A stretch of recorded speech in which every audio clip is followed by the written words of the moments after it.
자, 두 번째 강의 시작하도록 하겠습니다. 계속 물류의 기능을 봅시다. 물류의 이제 기능적 분류를 볼 거예요. 물류의 기능적 분류.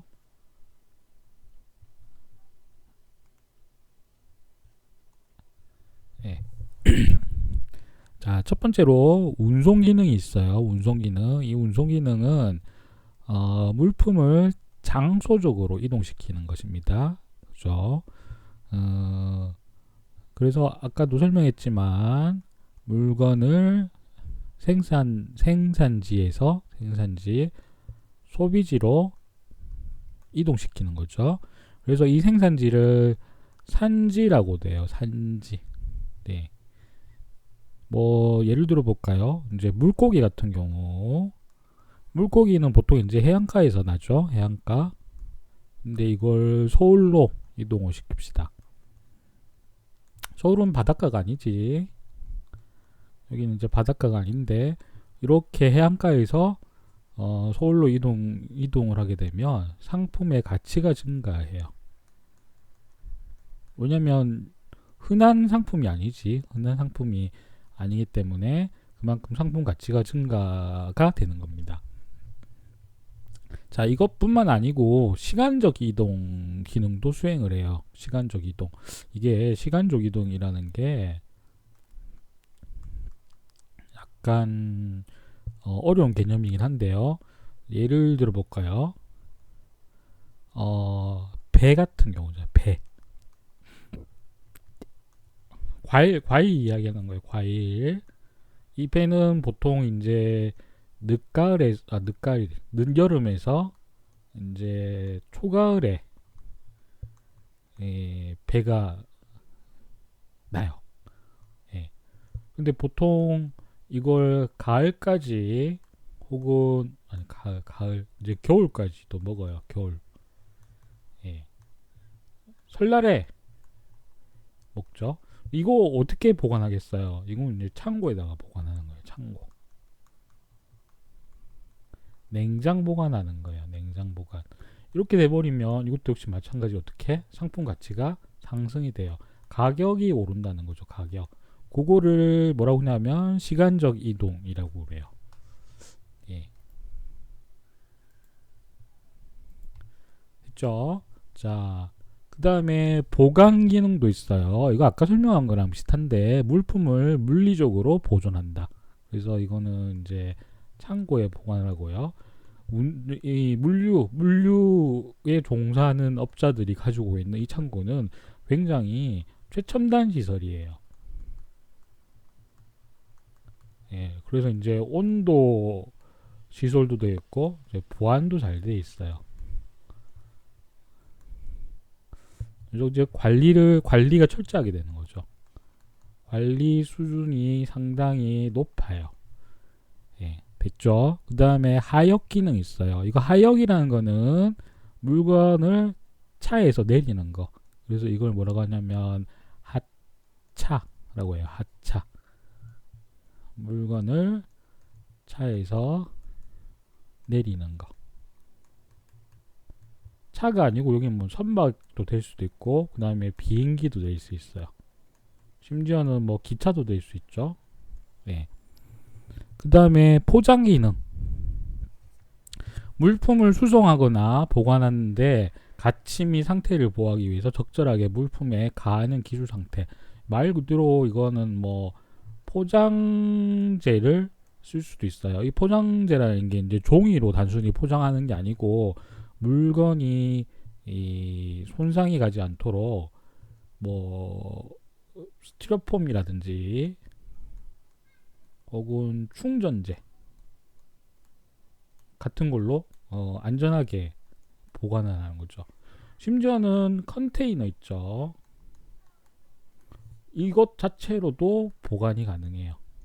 컨테이너. 여기 안에 넣으면 이 컨테이너가 말 그대로 이제 쇠로 된 상자지. 쇠로 된 상자. 그래서 안에 넣으면 뭐 안전하기도 하고 그 다음에 상품이 이 손상이 가는 걸 막기도 해요. 됐죠? 자, 상품이 손상이 가면 아무래도 물건의 가치가 이제 하락하겠지. 그래서 물건의 가치를 적절하게 이제 높여주거나, 심지어는 포장을 이쁘게 하면 포장에 의해서 상품의 가치가 상승하기도 해요.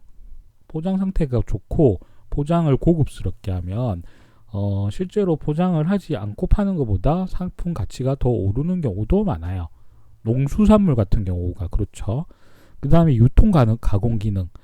유통을 하게 되면 이걸 물자에다가 약간 변형을 시켜요. 변형. 예를 들면 고등어 있지, 고등어. 고등어는 유통을 시키기 위해서 어떻게 하냐면 뭐 예를 들면 진공 포장을 한다거나 그 다음에 염장을 한다거나 뭐 이런 경우가 있어요. 예. 그러면 이게 자체로도 어떻게 되냐면 가공이 돼요. 가공. 그래서 부가가치가 상승이 돼요. 부가가치 상승이라는 말은 역시 마찬가지 상품의 가격이 올라간다는 거죠. 그래서 물류를 적절하게 이용을 하면 상품이 좀 더 고급스러워져서 가격이 더 올라가는 거죠. 그 다음에 정보 기능. 물자 유통 정보를 부과하는 활동이라고 되어 있는데 이거는 뭐냐 하면 물건에 대한 즉 상품에 대한 유통 정보가 사람들한테 이제 전파가 돼요. 이거 예를 들어 볼까요? 이제 소고기 있죠. 소고기는 바코드를 찍으면 예를 들면 이제 이 소를 키운 사람들, 소를 사육한 사람, 사육, 예. 그 다음에 도축 날짜, 그 다음에 이것이 암컷인지 수컷인지 뭐 이런 것들이 이런 정보들이 다 유통이 돼요. 네. 그래서 물자에 관련된 정보들이 사람들한테 이제 알려지는 거죠. 그 다음에 물류 관리 기능. 이건 말 그대로 이제 물류 활동 전반에 대한 계획, 조직, 통제 활동을 얘기를 하는 겁니다. 이런 것들이 물류의 기능적 분류가 되겠습니다. 자, 일단 이건 좀 지우고 갈게요. 아이고, 다 지워야겠어요. 네.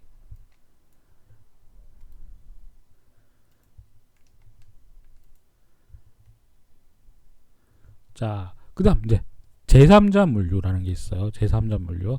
제3자 물류 봅시다. 일반 기업은 생산과 마케팅만 담당하고 전문 물류업체. 여기 전문 물류업체 있죠. 전문 물류업체가 생산 지점에서 소비자까지 운송과 유통 부분을 도맡아서 수행하는 물류 서비스. 이거는 이제 최근에 물류 활동이 굉장히 증가하기 때문에 외부 기업에다가 외주를 주는 거죠. 여기 뭐 외부 기업이라는 건 역시 이게 뭘 의미하냐면 이제 물류를 전문적으로 맡는 기업을 말하는 거죠. 아니면 해당 회사가 생산 회사가 자회사를 설립을 해요. 자회사. 이게 이제 모회사가 있으며 이 밑에 이제 자회사를 만드는 거죠.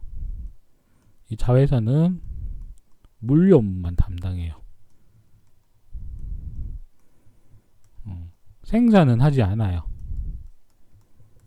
그죠? 이거 예를 들면 저기 뭐야 현대모비스 같은 거. 현대모비스. 이 현대모비스는 현대자동차의 자회사인데요.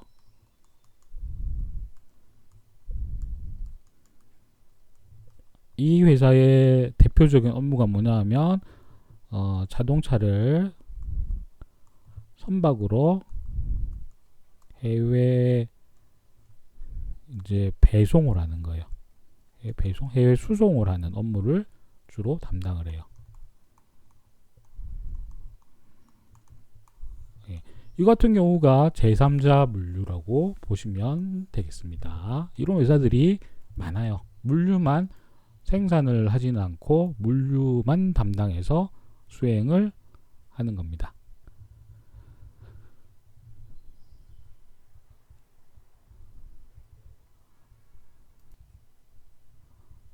자, 그러면 이런 제3자 물류가 어떤 효과가 있는지 살펴보도록 합시다. 첫 번째, 물류 산업의 합리화와 그 다음에 고도화가 실행이 된다 라는 겁니다.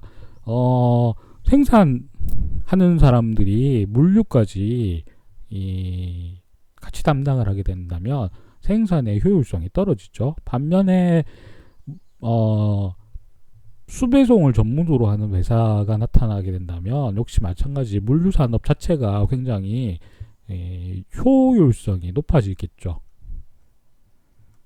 그죠? 그 다음에 고도화라는 것은 말 그대로 이제 전문성까지 높아지겠죠. 물류 전문 기업이 물류를 도맡아서 담당하게 되니까요. 그 다음 두 번째는 적시 배송. 이게 적시는 적절한 시간에 맞춰서 배송이 된다는 겁니다. 추적 시스템이 개선이 되고요. 이 추적 시스템은 지금 현재 물류가 어디까지 이동이 되고 있느냐 뭐 이런 거죠. 그죠? 예. 이것도 역시 마찬가지 전문화의 효과예요. 예. 전문화 때문에 이런 일들이 생기는 겁니다. 결과적으로 보면 종합물류 서비스가 이제 활성화가 되는 거고요. 크게 보면 SCM이 구축이 되는 겁니다. SCM. 이거 SCM은 뭐예요? 공급망 관리라고 그랬죠. 그래서 기업이 이렇게 있어요. 여기에 외부 기업도 있을 거고 또 여기도 외부 기업이 있을 거란 말이에요. 이런 것들을 한 묶음으로 놓고 종합적으로 관리하는 거예요. 그게 뭐냐면 SCM이라고 합니다. 예. 그래서 기업 외부에서 물류를 관리를 하는 거예요. 예. 됐죠? 자, 그 다음에 핵심 역량에 관한 집중력이 강화됩니다.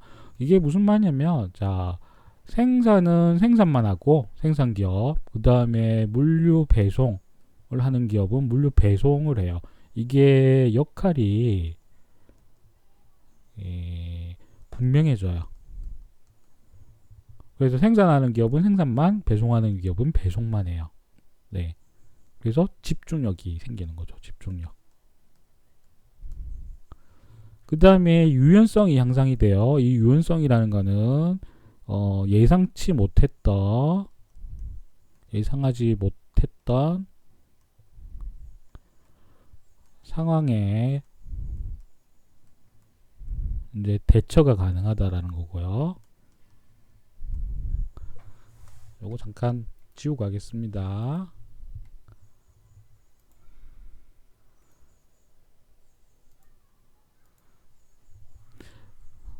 그 다음에 시간, 인력, 비용이 절약이 되고요. 이것도 역시 마찬가지 전문화의 효과 때문이에요. 그 다음에 고품질 물류 서비스 제공으로 해서 경쟁력이 강화가 되고 물류 시설에 대한 고정비 부담 감소 및 규모의 경제 효과가 나타나요. 이것도 전문 영역 때문이에요. 예, 배수 배송의 전문 영역 때문에. 예.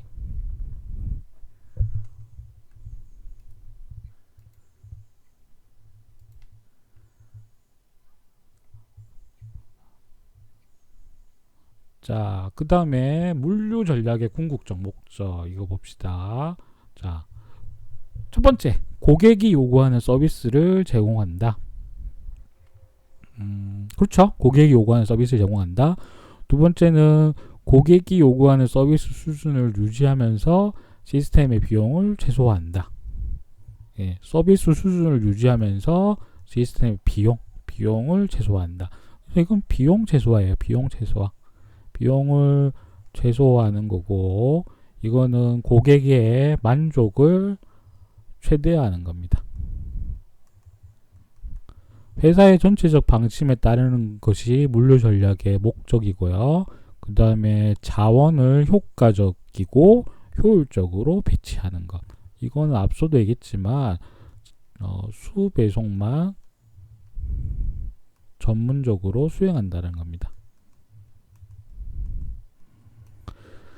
그 다음에 장래 개발을 위한 시스템이나 계획을 관리하는 것이 물류 전략의 궁극적 목적이고요. 또 업무의 예상 경비를 세우는 것입니다. 이거는 이제 업무에 들어가는 예상 경비 수립 목적이 있어요. 거기에 맞도록 예산을 세우는 겁니다. 예산을 세울 때 정확하게 세운다라는 거죠. 자, 그 다음에 이제 생판물 통합이라는 개념이 있어요. 생판물 통합. 이것도 봅시다. 과거에는 생산, 판매, 물류를 각각 이제 단독 영역에서 실시를 했어요. 그래서 아까 생산은 생산 업무만 하는 부서가 따로 있고요. 또 판매는 판매 부서를 하는 부서가 따로 있고 물류 부서가 따로 있었어요. 기업 내부에서 각각의 이제 기능별 조직이 별도로 존재했단 말이에요.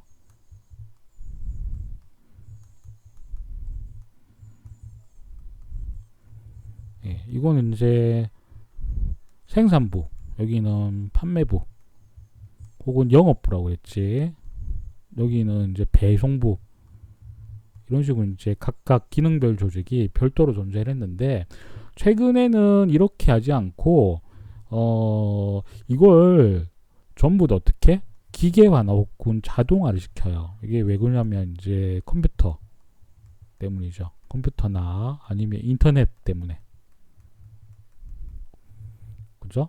그 다음에 관리 기술, 이제 과학 기술이 발달이 됐기 때문이에요. 이걸 아무리 한다고 그래도 보니까 이거는 부분 최적화만 안 된다라는 거죠. 그래서 생산부에서 이걸 아무리 잘해도 그냥 생산부의 이익으로 돌아가고요. 그 다음에 판매 부서가 아무리 잘 관리를 해도 이거는 판매 부서만의 이익이에요.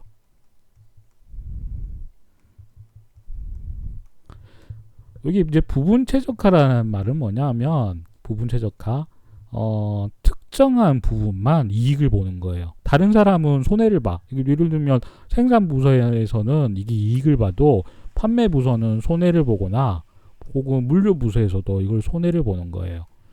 여기만 잘 되는 거지. 혹은 여기만 잘 된다거나, 혹은 여기만 잘 된다거나. 그럼 이거 전반적으로 봤을 때는 어떻게? 여기서 생산부서의 이익이 다른 부서의 손해보다는 적은 거예요. 이 손실액이 더 큰 거야. 그러면 기업 전반적으로 봤을 때는 어떻게 돼요? 기업 전반적으로 봤을 때는 손실이 되는 거죠. 손실. 이게 뭐냐면 부분 최적화예요. 요거랑 반대되는 개념이 뭐냐면 전체 최적화라는 겁니다. 그래서 생판물 통합이라는 건 뭐냐면 이걸 한 묶음으로 보고 관리를 하는 거예요. 전체 관리. 이 전체 관리가 되면 어떻게 되냐면 생산 품질이 향상되고요. 그 다음에 비용도 감소되고 또 1인당 매출액이 늘어나게 돼요. 이거에 대한 책임을 좀 더 강조하기 위해서 생산과 판매, 그 다음에 물류를 통합을 해. 그래서 이거 전체 관리란 말이 있죠. 요거 그래서 이걸 다시 재구축했어요. 이걸 뭐라고 하냐면 생판물 통합이라고 해요. 생판물 통합은 다시 말하자면 생산, 그 다음에 판매, 또 물류, 이거를 전체적으로 관리하는 거예요. 이거 이유가 있어요. 이유.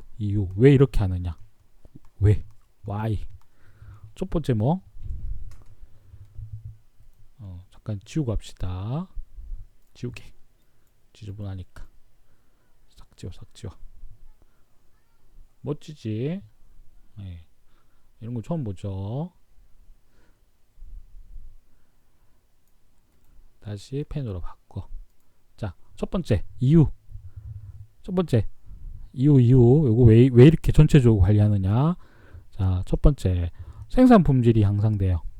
두 번째는 생산에 대한 비용도 감소되고요. 그 다음에 세 번째는 고객 1인당 매출액이 늘어나요. 고객 한 사람이 물건을 많이 사간다는 거지. 그 다음에 네 번째는 각 재고에 대해서 누가 더 책임이 있느냐 이거지. 누가 물건을 파는데 책임이 있느냐를 명확하게 따지기 위해서. 그래서 이걸 통합적으로 이제 관리를 하게 된 거예요. 이걸 생판물 통합이라고 합니다.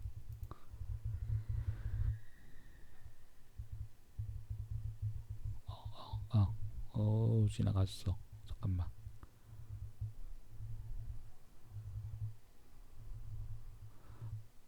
네. 자, 생판물 통합의 물류 전략이 있어요. 하나 보시죠. 거점 수정 방식이 있어요. 유닛 로드 시스템이라고 있어. 이 유닛 로드 시스템은 뭐냐 하면 이거 있죠. 묶음으로 이렇게 가는 거예요. 우리 저기 여러분들 창고형 매장 있지? 이마트, 트레이더스 뭐 이런 데 보면 여기 보면 이제 발판이 있어요. 이건 뭐라고 하냐? 팔레트라고 그래. 팔레트. 그 팔레트 위에 이걸 물건을 엄청 많이 쌓아놓고요. 이걸 비닐 포장을 해요. 이게 랩으로 이렇게 돌돌돌돌 말아가지고 포장을 하지. 그래서 요거 통째로 들어가지고 물건을 옮겨요. 이걸 뭐라고 하냐면 유닛 로드 시스템이라고 그래요. 예. 이렇게 돼버리면 뭐가 파악이 가능하냐면 쉽게 넣으면 상품의 이제 수량 파악이 가능해요. 수량 파악이 손쉬워요. 물류 추적이 손쉽다는 거죠. 물류 추적이 이점이 있어요. 예. 그걸 중요한 이제 판매 거점마다 요거 통째로 해서 넘겨주는 거예요. 이걸 뭐라고 하냐면 거점 수정 방식이라고 그래요. 이렇게 이제 유닛 로드로 된 것을 큰 판매점의 생산지에서 통째로 이렇게 넘겨주는 거. 그거 이해하셨나요? 그 다음에 납품 방식을 다빈도 소량 납품으로 해요.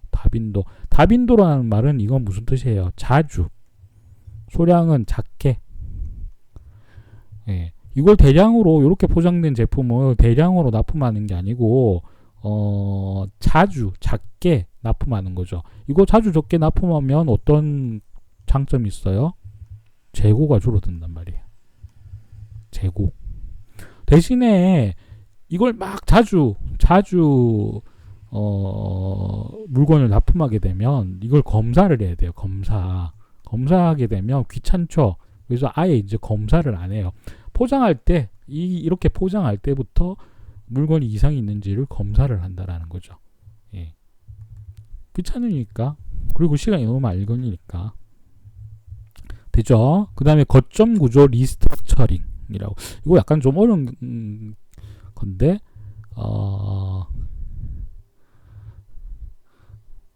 이건 넘어가도록 합시다. 이건 되게 어려운 개념이니까. 배송 거점을 분산을 시킨다거나 아니면 이제 재고 거점을 집합을 시키는 거예요. 재고 거점이 뭐냐면 물건이 재고가 쌓이는 지점이 있어요. 재고품이 쌓이는 지점이 있는데 이걸 한 곳에 모아 놓는 거지. 그래서 이제 재고품 관리가 손쉬워지는 거예요. 재고품 관리. 예. 대신에 물건을 배송할 거점을 이렇게 이제 나눠 놓는 거예요. 분산을 시켜 놓는 거는 이건 뭐냐면 이 장점 뭐냐면 빠른 배송이 가능해요.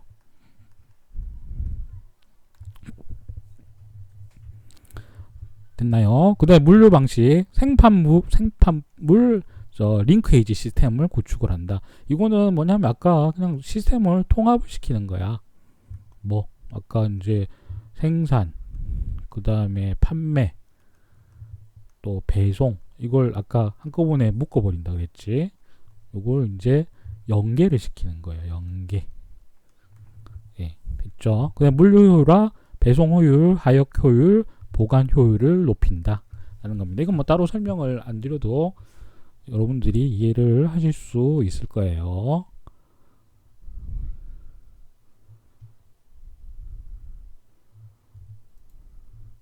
자, 두 번째 영상은 일단 여기에서 마치도록 하겠습니다. 세 번째 영상에서 봐요.